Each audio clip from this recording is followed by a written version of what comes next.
ہمارا یہ جو دل ہے روزانہ 1,00,000 دفعہ دھڑکتا ہے. 1,00,000 دفعہ ہر انسان کا دل دھڑکتا ہے, اور 1,00,000 دفعہ دھڑکنے سے 10,000 لیٹر خون ہماری شریانوں میں ٹریول کرتا ہے روزانہ. اور ہماری شریانیں جو ہیں, وینز جو ہیں, ان کو اگر جوڑا جائے تو 1,00,000 کلومیٹر بنتی ہیں. 2.5 چکر پوری زمین کے بن جائیں ہر انسان کی شریانیں اگر جوڑی جائیں. ان ساری شریانوں میں جو خون ٹریول کرتا ہے دل کے ذریعے, کیا یہ خود بخود ہو رہا ہے؟ پھر اس کے بعد اس چیز کے اوپر غور کریں کہ ہمارے جو گردے ہیں روزانہ 25 دفعہ ڈائلیسس کرتے ہیں. ایک ڈائلیسس کی قیمت مارکیٹ میں تقریباً 3,500-4,000 روپے ہے. 4,000 کو آپ 25 سے ضرب دیں, 1,00,000 روپے کا کام ہمارے گردے مفت روزانہ کر رہے ہیں بغیر کسی تکلیف کے. ڈائلیسس کروانے کے لیے تو ٹائم دینا پڑتا ہے, تکلیف کاٹنی پڑتی ہے. یہ ہمارے گردے خود بخود چل رہے ہیں. کیا زمین و آسمان کی ساری مخلوقات مل کے جس بندے کے گردے فیل ہو جائیں وہ گردے چلا سکتی ہیں دوبارہ؟ یا دل فیل ہو جائے تو دل چلا سکتی ہیں؟ یہ کوششیں ہوتی ہیں, بیٹری لگاتے ہیں, لیکن وہ کہتے ہیں کہ دل چل رہا ہے لیکن جان ختم ہو چکی ہے. اس طرح دل چلنے سے جان نہیں آ سکتی بیچ میں. پھر ہمارے پھیپڑے روزانہ 23,000 دفعہ سانس اندر کھینچتے ہیں, 23,000 دفعہ سانس باہر نکالتے ہیں. اور جو سانس اندر کھینچتے ہیں, آکسیجن جو ابزارو کرتے ہیں, یہ آکسیجن پورے جسم کے ہر خلیے تک پہنچتی ہے. اور ہمارے جسم میں خلیوں کی تعداد کوئی ہزاروں میں لاکھوں میں نہیں ہے. ایک انسان کے جسم میں 100 ٹریلین خلیے موجود ہیں. 100 ٹریلین, اور 1 trillion is equal to 1000 billion, 1000 ارب کے برابر.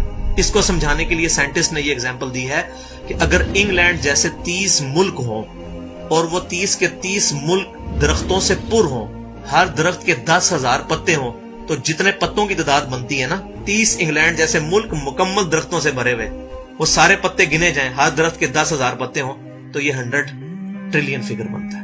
اتنے خلیوں تک آکسیجن روزانہ پہنچتی ہے, جسم کے اندر خلیے موجود ہے. اور ہر خلیہ ایک پرفیکٹ فیکٹری ہے, پاور جنریشن پلانٹ اس کے اندر لگا ہوا ہے, وہ اپنی خوراک تیار کرتا ہے. ہر خلیہ اس تک آکسیجن پہنچتی ہے, خون کا نظام پہنچتا ہے. یہ سارے کا سارا کمپلیکس سسٹم کیا خود بخود ہو رہا ہے؟ زمین و آسمان کی ساری مخلوقات مل کے یہ کام نہیں کر سکتی, جس کے بارے میں ہمیں وہم ہو گئے شاید یہ خود بخود ہو رہا ہے. پھر اپنی آنکھوں کے اوپر غور کریں. ہماری آنکھیں روزانہ 12,000 دفعہ چپکتی ہیں. ایسے 12,000 دفعہ اگر ہم اپنے یہ ہاتھ کو الٹا کر کے ایک دوسرے پہ یوں رگڑیں نا, تو میرا خیال ہماری کھال اتر جائے.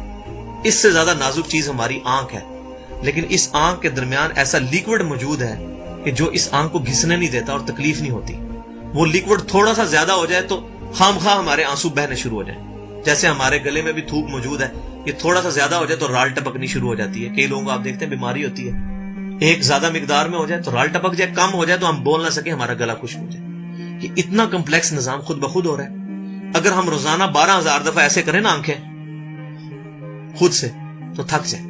لیکن یہ بلا ارادہ یہ ساری کی ساری چیزیں کسی کنٹرولنگ اتھارٹی نے اس کو ٹائنیسٹ ڈیٹیل تک کنٹرول کیا ہے کہ جو ہمارے اختیار سے باہر خود بخود ہماری آنکھیں چل رہی ہیں. جب کوئی خطرہ سامنے آتا ہے, اندھیری چلتی ہے, نہ چاہتے ہوئے خود بخود ہماری آنکھیں یوں بند ہو جاتی ہیں. پھر اس کے اوپر پلکوں کے اوپر بال ہیں, اور نہ صرف یہ بال, اپنے ناخنوں پر غور کریں. گوشت میں سے ناخن نکل رہے ہیں. یار گوشت کے اندر کون سا مٹیریل ہے جو یہ ناخن باہر نکال رہا ہے؟ یہ گوشت میں سے دانت نکل رہے ہیں, یہ گوشت میں سے گھاس نکل رہی ہے. یہ دیکھیں گھاس, یہ بال نکل رہے ہیں. جو بندہ پاگل ہو جاتا ہے, یار گوشت میں سے اتنی مشکل چیزیں کیسے نکل رہی ہیں؟ اور ناخن ہمیں کاٹنے پڑتے ہیں لیکن دانت کاٹنے نہیں پڑتے, یہ ایک خاص مقدار پہ جا کے رک جاتے ہیں. یار دانتوں کا کوئی باپ ہے جو ان کو کہہ رہا ہے کہ اس کے بعد تم نے نہیں بڑھنا؟ سر کے بال بڑھتے ہیں لیکن یہ ہمارے یہ والے بال نہیں بڑھتے, ابرو کے بال نہیں بڑھتے. اس کو کون کنٹرول کر رہا ہے؟ یہ ساری کی ساری چیزیں کیا خود بخود ہو رہی ہیں؟ جو چیزیں بھائیوں کرنے سے نہیں ہو سکتی, انسان اپنی چیزیں خود کنٹرول نہیں کر سکتا, تو خود بخود وہ کیسے ہو رہی ہیں؟ اس سے بڑی تو بیوقوفی اور کوئی چیز نہیں.